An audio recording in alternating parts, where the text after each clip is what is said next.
Doctor reveals 6 daily habits that make you age 3x faster. Most seniors do them every day. What if I told you that the difference between spending your 80s traveling, enjoying your family, staying independent, and living life on your own terms versus spending those same years in hospitals, taking handfuls of medications, and struggling with basic daily activities may already be determined by a few simple habits you practice every day? Most people believe aging is something that simply happens to them. They assume that once they reach a certain age, decline becomes unavoidable.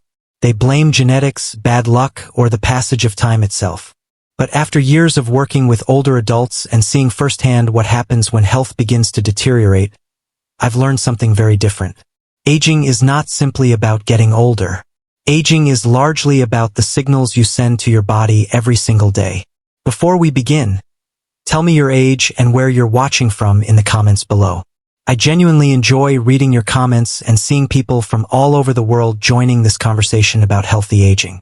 And if you want practical, evidence-based advice that can help you stay active, independent, and healthy for as long as possible, make sure you subscribe to the channel and turn on notifications, because every week we share information specifically designed to help adults over 50 improve their health and quality of life. Now let's begin. I want you to imagine 2 people. Both are 65 years old. Both retired around the same time. Both have similar financial situations. On paper, they look almost identical. Yet one of them wakes up every morning feeling energetic and motivated. Their mind is sharp. Their body is strong. They travel. They walk comfortably. They spend time with friends and family. People often tell them they look 10 years younger than their actual age. The other person wakes up exhausted. Their joints ache. Their energy is low. They take several medications every day. They struggle with blood pressure problems, diabetes, excess weight, poor sleep, and chronic inflammation.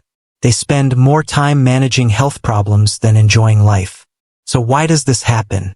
Why can 2 people of the same age experience such dramatically different outcomes?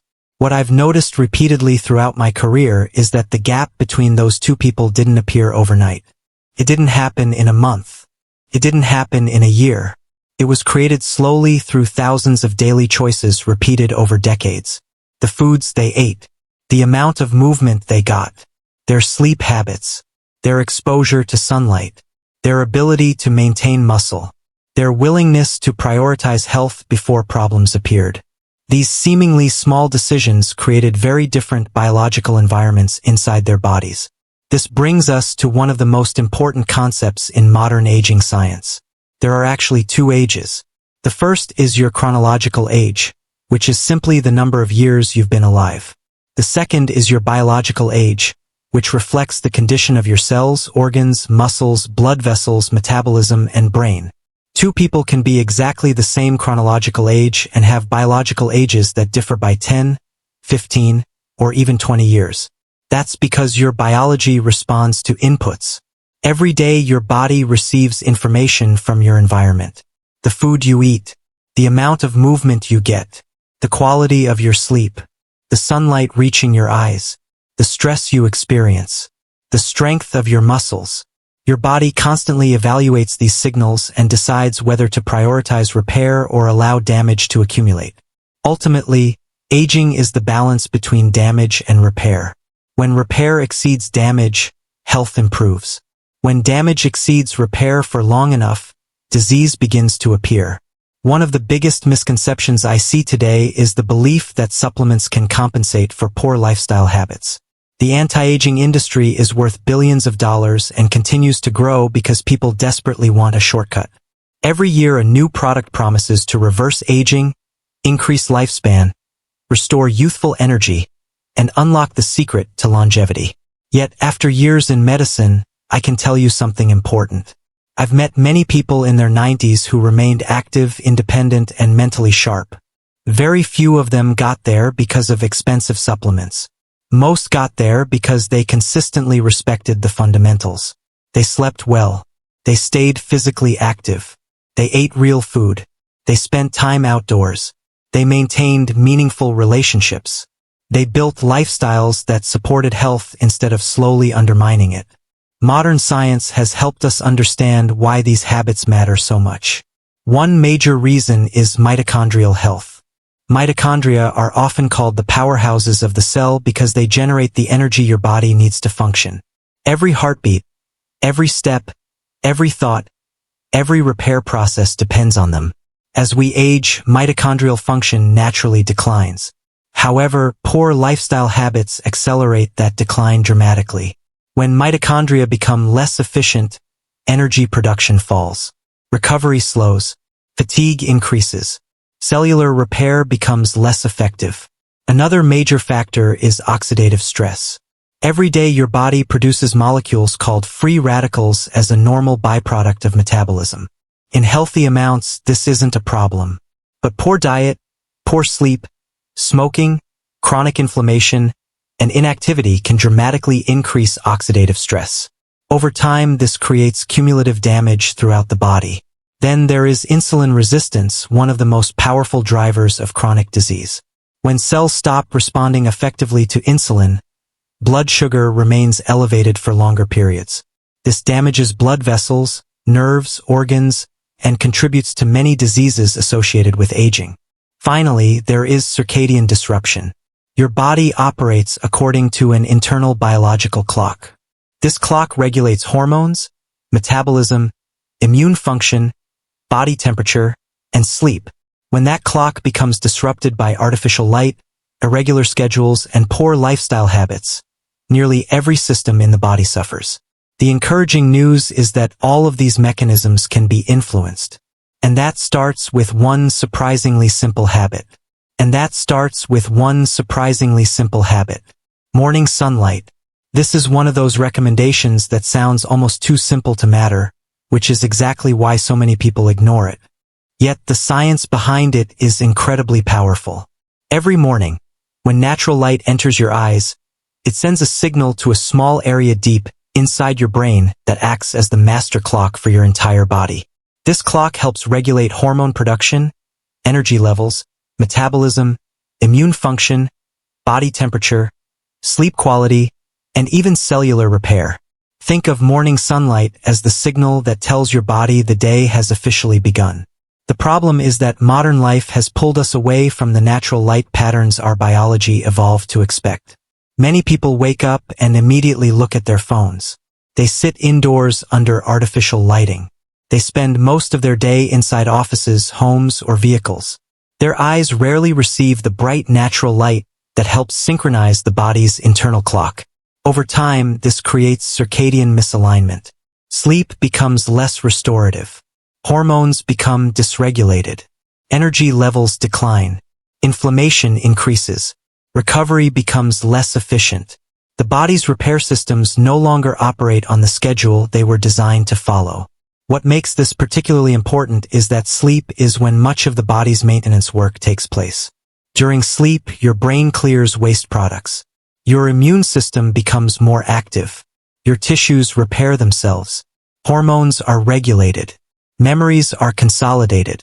If sleep quality suffers, all of those processes suffer as well. Fortunately, the solution is simple. Within the first hour after waking, spend at least 10 minutes outside in natural daylight. You don't need to exercise. You don't need to stare at the sun. Simply allow natural light to reach your eyes. Sit outside with your morning coffee. Take a short walk. Stand on your balcony. The key is consistency. Over time, this habit helps regulate cortisol production in the morning, supports melatonin production at night, improves sleep quality, enhances energy levels, and creates a healthier environment for cellular repair. And speaking of repair, that brings us to the second habit. Most people spend almost their entire lives in a fed state. They eat breakfast shortly after waking. They snack throughout the day. They eat dinner late in the evening. Some people even continue eating right up until bedtime. As a result, their body rarely gets enough uninterrupted time to focus on maintenance and repair. Imagine a house that is constantly receiving deliveries. Boxes arrive every hour. Furniture arrives every hour. Supplies arrive every hour. At some point, the house becomes cluttered because nobody has enough time to clean, organize, and remove what is no longer needed. The same thing happens inside your body. During periods when you are not eating, your body can shift resources away from digestion and toward repair. One of the most fascinating processes that occurs during fasting is called autophagy. This is essentially your body's recycling system. Damaged cellular components are identified, broken down, and removed. Dysfunctional proteins are cleared away. Cellular housekeeping begins to take place. While many people associate fasting with weight loss, the reality is that its benefits extend far beyond the number on a scale. Extended overnight fasting periods may improve insulin sensitivity, support metabolic health, reduce inflammation, and allow the body to devote more energy to maintenance and repair. The good news is that you don't need extreme fasting protocols to experience benefits. For most adults, simply creating a 12 to 14-hour gap between dinner and breakfast can be enough. Imagine finishing dinner at 7 in the evening and eating breakfast at 8 the next morning. That's 13 hours during which your body finally gets an opportunity to focus on something other than processing food. Over years, these small periods of repair can accumulate into meaningful improvements in health. This brings us to what I believe may be the single most powerful habit on this entire list. If I could convince every viewer to adopt one habit immediately, this would probably be the one. Walking after meals. It sounds almost too simple. Yet the evidence supporting this habit is remarkable. Every time you eat, your blood sugar rises. This is completely normal. The problem occurs when blood sugar rises too high and remains elevated for too long. Day after day, meal after meal, year after year. Those repeated spikes create damage throughout the body. They contribute to inflammation. They increase oxidative stress. They damage blood vessels. They accelerate insulin resistance. They increase the risk of diabetes, heart disease, kidney disease, and cognitive decline. Most people never notice this process happening because the damage accumulates silently. There is no alarm bell. There is no immediate pain. But your body notices. Your blood vessels notice. Your cells notice. One of the simplest ways to reduce that damage is to move after eating. When you walk, your muscles begin using glucose from the bloodstream as fuel. What's remarkable is that muscles can absorb glucose directly during activity, reducing the need for large amounts of insulin. This means blood sugar levels rise less dramatically and return to normal more quickly. Studies repeatedly show that even 5 to 10 minutes of walking after meals can significantly improve blood sugar control compared to remaining seated. Think about that for a moment. 5 minutes. Not an hour in the gym. Not an exhausting workout. Just 5 minutes of movement. A short walk around the block. A walk through your office hallway. A walk around your garden. Something almost anyone can do. And when you multiply that habit by 3 meals per day, 7 days per week, 52 weeks per year, the impact becomes enormous. This is where people often misunderstand health. They focus on dramatic changes while ignoring small actions. But health is usually built through consistency, not intensity. The healthiest people I've known were not always doing extraordinary things. They were doing ordinary things extraordinarily consistently. Walking after meals is one of those habits. It lowers metabolic stress. It improves blood sugar control. It supports cardiovascular health. And perhaps most importantly, it is sustainable. Because the best health habit is not the most impressive one. It's the one you can continue doing for the next 10 or 20 years. What makes this habit so powerful is that it doesn't just help you feel better tomorrow. It helps protect the future version of yourself from the damage that quietly accumulates over decades. Unfortunately, most people don't realize that aging happens long before symptoms appear. Heart disease begins years before the first chest pain. Diabetes develops years before diagnosis. Cognitive decline often starts years before memory problems become noticeable. By the time symptoms appear, the underlying process has usually been active for a very long time. That's why habits like walking after meals matter so much. They address problems before those problems become visible. They work quietly in the background, protecting your biology one day at a time. And the next habit works in a very similar way because it strengthens your body's ability to adapt, recover, and become more resilient over time. And the next habit works in a very similar way because it strengthens your body's ability to adapt, recover, and become more resilient over time. I'm talking about cold exposure.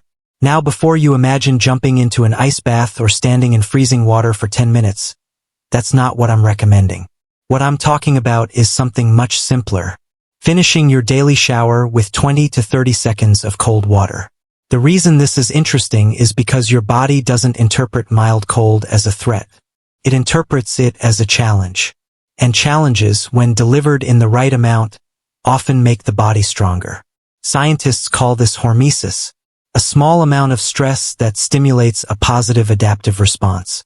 Exercise works this way. Strength training works this way. And cold exposure appears to work this way as well. When your body encounters cold, blood vessels constrict and then expand.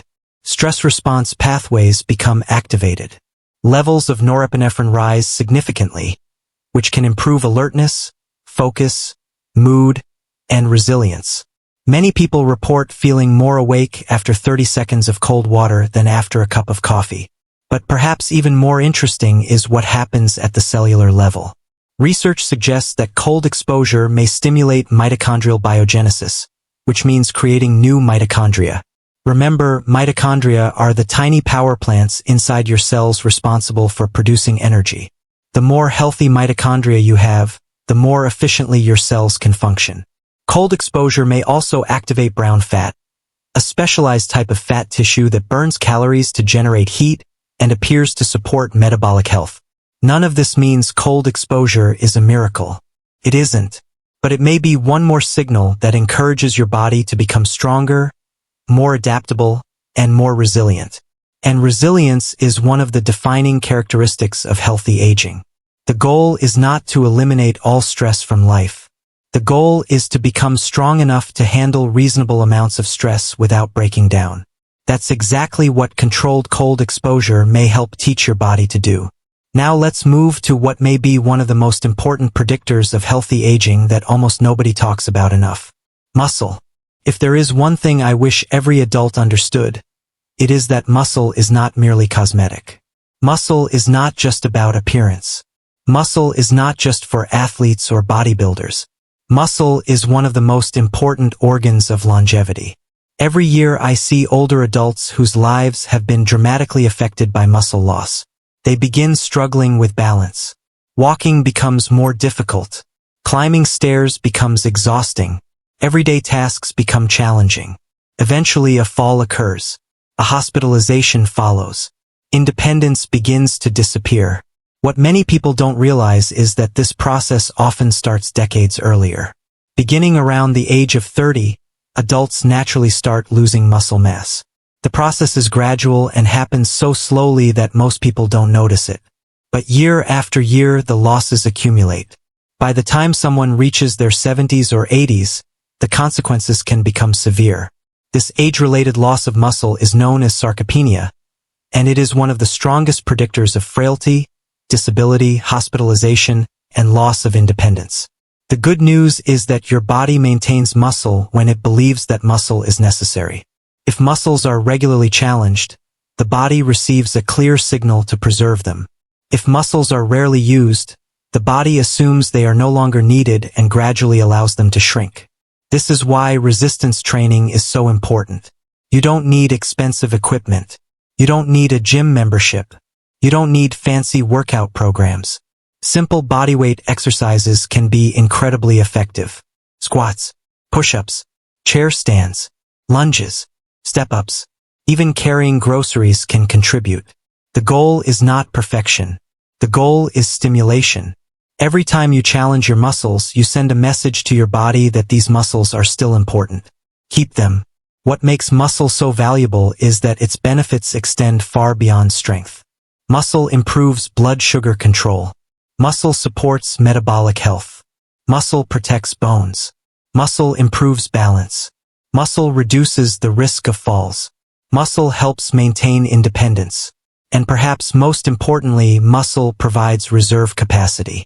When illness, injury, or surgery occurs, people with greater muscle mass often recover more effectively. Think of muscle as a savings account for health. The more you invest over the years, the more resources you have available when challenges arise. This brings us to the final habit, and in many ways it is the foundation beneath all the others. Because even if you do everything we've discussed so far, poor nutrition can undermine much of your progress. The truth is simple. Your body is built from the food you eat. Every cell membrane, every hormone, every neurotransmitter, every enzyme, every tissue, everything requires raw materials. And those raw materials come directly from your diet. Unfortunately, modern food environments make healthy eating increasingly difficult. Ultra-processed foods now dominate many diets. These foods are specifically engineered to be convenient, highly rewarding, and difficult to stop eating. They often contain refined sugars, refined starches, artificial flavorings, preservatives, emulsifiers, and a long list of ingredients that previous generations would barely recognize as food. Now I want to be clear. This isn't about fear. It isn't about perfection. It isn't about never enjoying a treat. The problem arises when ultra-processed foods become the foundation of the diet rather than the exception. Research consistently links high consumption of ultra-processed foods with obesity, cardiovascular disease, type 2 diabetes, metabolic dysfunction, chronic inflammation, cognitive decline, and increased mortality. Why? Because these foods create an internal environment that promotes damage. They worsen insulin resistance. They increase inflammation. They disrupt the gut microbiome. They contribute to oxidative stress. In many ways, they accelerate the biological processes that drive aging itself. By contrast, whole foods provide the building blocks your body needs to maintain and repair itself. Vegetables, fruits, fish, eggs, lean meats, beans, nuts, seeds, extra virgin olive oil, whole grains. These foods may never be marketed as miracle products, but they consistently outperform shortcuts because they provide exactly what human biology has relied upon for generations. One of the simplest rules I recommend is this. When possible, choose foods that your grandparents would recognize. Foods that come from farms, fields, oceans, trees, and gardens more often than factories. Again, perfection isn't required. Consistency is what matters. Before we finish, there is something else I think every viewer needs to hear. Most people think disease begins when symptoms appear. They think heart disease begins with chest pain. They think diabetes begins when a doctor gives them a diagnosis. They think cognitive decline begins when they start forgetting names. But that isn't how it works. In reality, most chronic diseases begin silently, often decades before the first symptom appears. This is something I see all the time. A patient arrives in the emergency department with a heart attack and they're shocked. They tell me they felt completely fine a week ago. They tell me this came out of nowhere. But medically speaking, it didn't come out of nowhere. The process that led to that heart attack may have been developing for 20 or 30 years. Plaques slowly accumulated inside blood vessels. Inflammation quietly damaged tissues. Metabolic dysfunction gradually worsened. The body compensated until one day it could no longer compensate. The same thing happens with type 2 diabetes. Blood sugar doesn't suddenly become abnormal overnight. Insulin resistance often develops slowly over years. The same is true for frailty. Nobody wakes up one morning and suddenly loses half their muscle mass. The process happens gradually, 1 year at a time. The same is true for cognitive decline. Changes in brain health often begin years before memory problems become noticeable. The reason I tell you this is because it completely changes how we should think about health. Most people wait for symptoms before they take action. They wait for pain. They wait for a diagnosis. They wait until their body forces them to change. But by then, valuable time has already been lost. The healthiest people I know don't wait for symptoms. They build healthy habits before they need them. They understand that prevention is not something you do when you feel sick. Prevention is something you do while you still feel well. This is where modern healthcare faces a challenge. Healthcare systems are incredibly good at treating disease once it appears. If you break a bone, suffer an infection, or experience a medical emergency, modern medicine can accomplish remarkable things. But healthcare systems are not primarily designed to create health. They are designed to manage illness. There is a huge difference between those two goals. Doctors can prescribe medications. Surgeons can perform procedures. Specialists can monitor diseases. But none of us can exercise for you. None of us can sleep for you. None of us can choose your meals for you. None of us can take your daily walks for you. The habits that determine long-term health remain your responsibility. And I don't say that to make anyone feel guilty. I say it because it's empowering. If your future health depended entirely on genetics, there would be very little you could do. But the reality is much more hopeful. Every day gives you another opportunity to influence the direction of your health. Every healthy meal is a vote for a healthier future. Every walk is a vote for a healthier future. Every workout is a vote for a healthier future. Every good night's sleep is a vote for a healthier future. These choices may seem small in the moment, but they compound in powerful ways over time. I often think about the patients I've met in their 80s and 90s who continue to live active and fulfilling lives. The remarkable thing is that most of them don't have perfect genetics. They don't have perfect medical histories. They don't have perfect lifestyles. What they have is consistency. They built healthy habits and maintained them for years. They understood something many people overlook. Health is not built through occasional grand gestures. Health is built through ordinary actions repeated consistently. That's why I encourage you not to become overwhelmed by everything we've discussed today. You do not need to transform your entire life this week. Instead, focus on one habit. Perhaps it's spending 10 minutes outside tomorrow morning. Perhaps it's taking a short walk after dinner. Perhaps it's replacing one ultra-processed snack with a healthier alternative. Perhaps it's performing a few bodyweight squats each day. Small changes are not insignificant. Small changes are how meaningful change begins. And here's something else I want you to remember. It is never too late to benefit from healthier habits. I've seen people improve their strength in their 70s. I've seen people improve their metabolic health in their 60s. I've seen people become more active in their 80s. The human body is remarkably adaptable. While we cannot stop aging entirely, we can often influence how we age. We can improve function. We can improve resilience. We can improve quality of life. And ultimately, that's what most people want. They don't simply want more years. They want more healthy years. They want to remain independent. They want to continue traveling. They want to spend time with family. They want to enjoy life without constantly being limited by illness.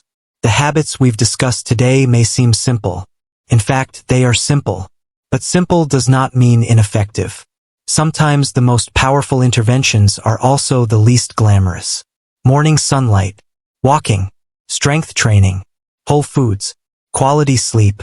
These may never generate the excitement of a miracle anti-aging pill, but they continue to outperform shortcuts because they address the underlying biology of aging itself. So as this video comes to an end, I want you to think about the person you hope to be 10 years from now. Imagine how you want to feel. Imagine how you want to move. Imagine the life you want to be living. Then ask yourself one important question. Are your current habits helping you become that person? Or are they slowly moving you further away from that future? Because whether we realize it or not, we are all building our future health right now. Not next year. Not after retirement. Not when we finally have more time. Right now. The future version of you is being shaped by the decisions you make today. And the wonderful thing about that reality is that today's decisions are still within your control. If you found this video helpful, please subscribe to the channel, give this video a like, and share it with someone who might benefit from hearing this message. And before you leave, tell me in the comments your age and which one of these habits you're committed to improving over the next week. I genuinely enjoy reading your comments, and your commitment may inspire someone else to begin their own journey toward healthier aging. Thank you for spending this time with me. Take care of yourself. Take care of those you love. Stay active. Stay curious. And remember that healthy aging is not about perfection. It's about making slightly better choices day after day, year after year. I'll see you in the next video.